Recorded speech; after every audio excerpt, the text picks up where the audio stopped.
what's going on, everyone? It is B. Avery here for another episode of Just My Opinion. Thank you so much for tuning in. I really do appreciate it.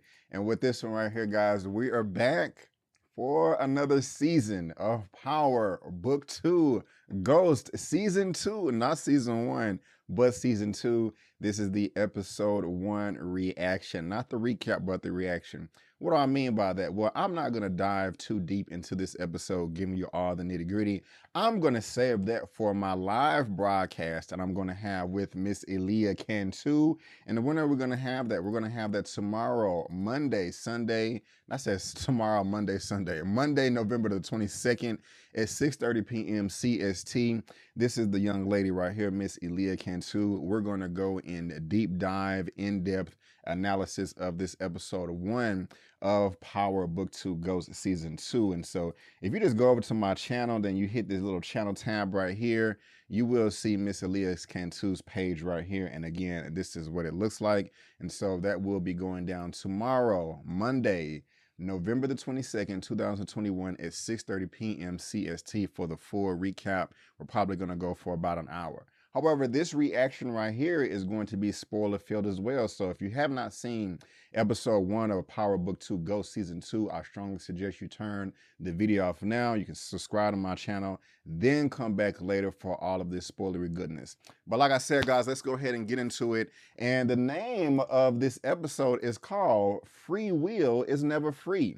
And this is about the ethics course that Carrie was holding in the canonical studies class with Tariq and Lauren and all those good people right there.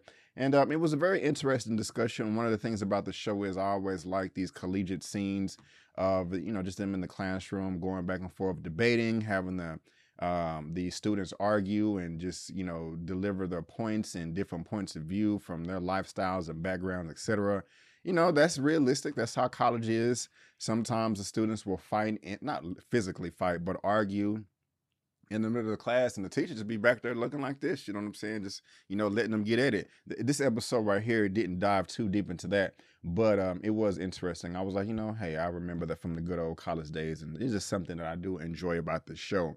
But with this episode right here, we got everybody back, you know, and this show covers so many different characters that when each episode goes by, it can't cover every single character. You know, so sometimes it can hover over everyone. Sometimes it can focus on Tariq and Tasha. Sometimes it can focus on Monet and her family, or Davis and McLean, etc., etc. But they covered everybody in this show in this first episode. And that makes sense because, you know, it's been a while since Jabari killed Tariq, but Tariq killed Jabari.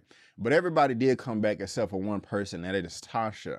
So I'm assuming that she's going to come back in the next episode. Now, at the very beginning of this, Tariq wakes up on the couch of his grandmother's home, and I forgot his little sister's name. It's not Raina, unfortunately. She's the one that passed away. Is it Yaz, or is it Yasmin or Jasmine? I think it's one of those. But she has really grown up on us. I mean, she's still a little girl, but she's not like a little girl. She's, you know, grown up. And I was talking to Aaliyah earlier today about it. At the time, she didn't see the episode, and she brought it up. She was wondering, like, man, I wonder, you know, these little kid actors, you know, how it's going to look, them going season to season and them growing so much. For adults, it's kind of different, you know, of course. But I was like, yeah, that is one of the things that I didn't notice early on. I was like, wow, she has grown up a year or two. And that's just kind of interesting to me how they, you know, have to kind of work around that. But I have to be honest with you, the acting from her was not the best. You know, I was a little annoyed, like, I'm sorry, I was trying to cook breakfast. It's just like, I was just really annoyed by this. And Tariq is like a manipulator. You know, the grandma's coming in talking about, hey, you know, what time did you get here? You coming all in late hours of the night? He's like, no, grandma, I came yesterday, 8 o'clock p.m. and I spent the night. You know, he's trying to make his little alibi or whatever. And I'm just like, wow, you know, just kind of like taking advantage of her or whatever. So that's just kind of interesting right there. Now, with this reaction, I'm not going to go scene by scene. I'm just going to go off what's happening right now on the Dome. And tomorrow, when I'm doing my recapping, of course, we're going to have all of our notes and stuff like that. One character I do want to talk about is Carrie. Let's talk about her for a little bit. She's still a sex addict, not judging. You know, I'm just saying, I'm just calling it out. As she's walking down the street, she's talking to her therapist, talking about how she missed an appointment. But she's very excited because she's going to go on this new date with this detective who actually ambushed her to identify Jabari's body that was in the morgue. Now, it looks like they had some type of past. She was very excited. She said, I mean, of course, she said that they do have chemistry when she was talking on the phone with her therapist, but I don't understand what was the reason behind him ambushing her like that, you know, for a possible date. I mean, I'm not a policeman. Maybe he just didn't want to get her worried and her asking 1,000 questions, but just like, hey, I don't know why he didn't call her and be like, you know, hey, can you meet me down here to identify a body? Maybe that's against protocol. Maybe he didn't want to do that because, you know, she wouldn't have just been like, oh, okay, you know, here I come. You know, somebody's going to be asking questions like, well, who is it? Well, that's why I want you to come, ma'am, to help identify. But, you know, I don't know. Maybe I just answered my own question, but I just kind of thought that was weird and a little shady, you know?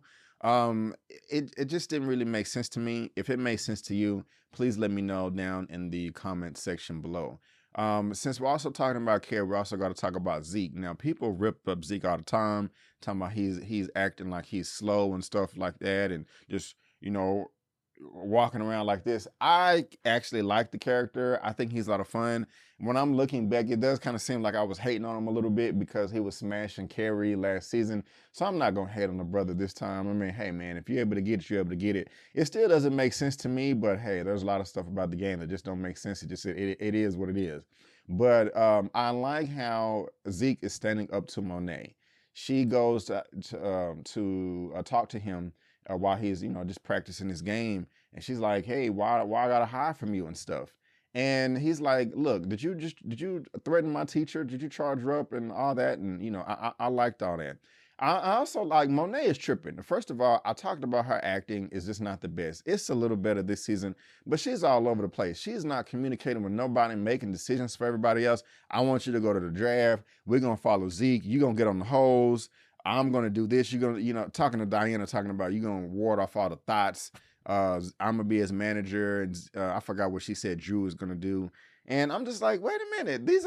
They are grown men and women now. You know what I'm saying? Like you have to talk to them and see what they want to do. You just giving out orders. Like, I'm like, okay, this don't make sense. So I'm more with Drew right here because he's like done with Monet. He's like, I don't want to F with you. You know, you got me shot. You don't take responsibility. Now you're telling me that we got to do this, we got to do that. No. So I'm Team Drew. Unfortunately, he's still hurt right now. He's frustrated because he can't draw. And, you know, that's unfortunate right there. Now, we also have this new character to the fold by the name of Mecca. And if I look at his name, I had to kind of search for it a little bit. Why I want to switch over. His name is Daniel Sunata. And I'm not too familiar with him. Right before I was recording. Okay, is that no, that's not him. That's weird. I don't know. Right before, is that him? Right before I started recording this video, I was like, I want to know this guy's name. So I went back to the episode. I cut the subtitles on, and I went to that scene at the very beginning when it was the GTE boys, Kane, and him coming out, and then they were hemmed up in the alley with the shotguns, and they came out on top. The dude called him Mecca. And so when I saw it, I thought that was him. But if that's not him in the IMDb, my bad. However, I do like the character. I'm very interested in seeing how he's going to develop over this season 2. He seems like he has a lot of power, a lot of muscle, a lot of resources, a lot of weight. We saw that in his factory or his hangar. You know, he had these exotic cars and planes, and the plane was full of dope. You know, he's locking up the dude and telling Kane, like, hey, you can whoop his ass if you want to. Interesting right there. Kane cuts him loose, snaps his neck. I was like, wow. Look, you know, he's snooping around now. Look, I gotta say, this don't make no sense either right here. Why is it that After that, what happened? Did he go to the bathroom and take a crap for 30 minutes and then come back? I'm like, y'all just executed this dude. What happened? How did y'all separate? Why are you letting him wander around to where he was able to find this in the first place? Why is the door open on the plane anyway? You know, I'm just like, okay, if you didn't want nobody to find this, shut the damn door. But you know, I'm not gonna make a big deal out of it. But I was watching like that really doesn't make sense to me right there. Now I want to talk about Tariq. Tariq and Braden, you know, have their relationship. Braden is getting a new car. I like how he invited him over to the Western party. And Tariq sized that dude up talking about Oxy and a big pharma and, you know, pharmaceutical companies. And saying there's a big difference between legal and illegal drugs. And Tariq checked it as, no, it's not. You know, these are just evil laws that were made by men in power. You know, legal drugs kill more than illegal drugs. And the guy couldn't say anything. I mean, I don't live by that crap talking about, look, just me on a personal level. Just because something is illegal doesn't make it wrong. And just because something is legal doesn't make it right. Because slavery was once legal. White people and black people wanted to marry each other. That was once illegal. Does all that make it right and wrong? Since slavery was legal at one point in time, does it make it right and wrong? So I can apply that to this drug argument as well. Just because weed or marijuana or any other drug is illegal doesn't necessarily make it wrong. You know, I like to go by what's true and false, what's considered right and wrong, because what's right and wrong is changes over throughout time. Of course, a lot of y'all know this anyway. I just wanted to say it. And they go hunting, and as they go hunting, Tariq is having flashbacks. I mean, I'm not a gun expert, but I was just saying to myself, they are breaking all types of gun rules and violations in this right here. It's ridiculous. I mean, like, they shoot the deer, and I don't even know. I was mad at everybody in the scene. Tariq, the Westons, everybody. Tariq just hopping out the tent, la la la. I'm just like, y'all, this is nuts. And then when they shoot the deer again, you know, he runs off, and you know, he having flash. It was just a mess. I don't know what they were trying to do with that scene right there, but it was frustrating. And again, I'm not a gun expert, but I'm just saying, with the life that Monet is living, or Queen Pen, I would think that you sometimes even walk around your own house with your strap on you, or you have a weapon in every room, or da da da da. So when she, at the very beginning of the episode, because I'm jumping around, when she heard the glass break because Drew came in there, she had to go over to her safe and open it up to get her weapon, and then, you know, load it up and cock it back. And then she walking around the house with her finger on the trigger instead of on the like the barrel or the thing of the gun. I'm just like, God, again, I'm not a gun expert, but it's guns are new to me, I'll admit, but it's annoying. I'm just like, oh, come on, y'all 50, you got to know this. But all my gun experts out there, am I tripping? Am I wrong? Am I right? Let me know. Because right now I'm just kind of getting frustrated. We also have Tate in this as well. Lorenz Tate. I like him with his brother. That's his real life brother. And if it's not, they fooled me. I'm 99.9% sure that's his real life brother, but y'all let me know down in the comment section below. Now, somebody that kind of surprised me in this episode was Davis McClain, played by Method Man. He seemed a bit out of character to me, especially at the very beginning of this episode when he met with Sax. You know, he had his assistant trying to get his clothes together. He just seemed like a little more animated, you know, intoxicated, drunk a little bit. Like, yeah, you know, yeah. That's just the vibe that he was giving off. I really wasn't feeling it. He's like, yeah, I'm going to try to work this out with her over there so she can blah, blah, button my buttons for me. And he didn't say that exactly, but y'all get what I'm trying to say. And I'm just like, okay, whatever. Now, we also got his boy Redman coming in as well with a cameo. They're brothers in this series, in this show. And so that's pretty cool right there. You know, I did like that.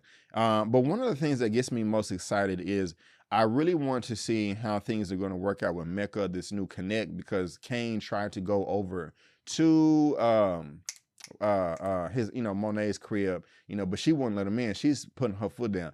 I'm really interested in seeing how that's going to play out with Mecca, because he followed him over there.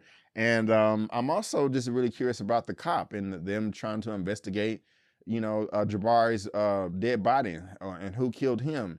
And the cop detective, I forgot his name.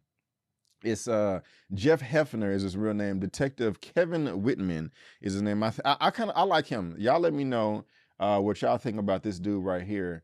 If the picture will come up, but you know, he seems pretty cool. I clicked the wrong button, but that's him right there. I don't know this actor too well, So if y'all are familiar with him, let me know. But he seemed pretty cool. I like him. You know, he's a past love interest, I think, with Carrie, like I was saying before. But he also seemed like he's going to bring that heat to discover who killed Jabari. Now, something else that I want to know is just so funny how Tariq be curving these women. He was trying to get, well, she came on to him, Diana, when they was trying to move the weight. Monet coming to her hating, like, hey, Diana, get out of there, get out of there, girl, get out of there. Hold you down with cold water. Come help me with this. I'm helping Tariq. He can do it by himself. Come help me. I'm like, damn, no. Let him smooch in the back. But anyway. And also Lauren, when the news drops around campus that Jabari was murdered, everybody is, not irate is the word, but distraught. Lauren comes in there, and Tariq is the murderer, and he's the one that ends up being the victim. Lauren again is trying to put it on him, and he gets the text message like, "I'm sorry." Like this is just crazy to me. Like people be at the edge of their seat, something finna pop off, and they get a text message. "I'm sorry, I gotta go right now." I'm just like, no, knock the ass down first, and then go. Kane can wait. Are you serious? That is just not realistic. Ain't no way in hell I'm gonna like, Lauren, I'm sorry, I gotta go. I'm gonna tap that first, or take advantage of whatever she wants to give to me at that time, and then I'm a dip. And Lauren is like, she just like, bruh, I'm trying to give you the ass. What is going on? Because Lauren is fine. I'm sorry. I'm just like, this is just crazy to me, because that happened in last season too. She was she came up on him, and this dude curved. I'm just like, oh, like. They're gonna strap him down and be like, take this ass. I can't take it no more. Stop running from me. But I'm just tripping out on that. But I really did enjoy this episode, as y'all can see, and I can't wait to get into more details tomorrow. I'm probably sure there's some things that I left out, but it's all good. We're gonna have our notes and break it all the way down. So again, guys, make sure that you subscribe to the channel, like the video, comment, and all that. Help me out with the algorithm. And come back so you can see this pretty face right here. She doing all types of stuff. She's funny. I love her energy. She's a sweetheart doll. And so if you want to see me and her break this episode down tomorrow, Monday, November the 22nd, 6:30 p.m. CST, you gotta make sure you come back and subscribe and check us out so we can, do this live recap together.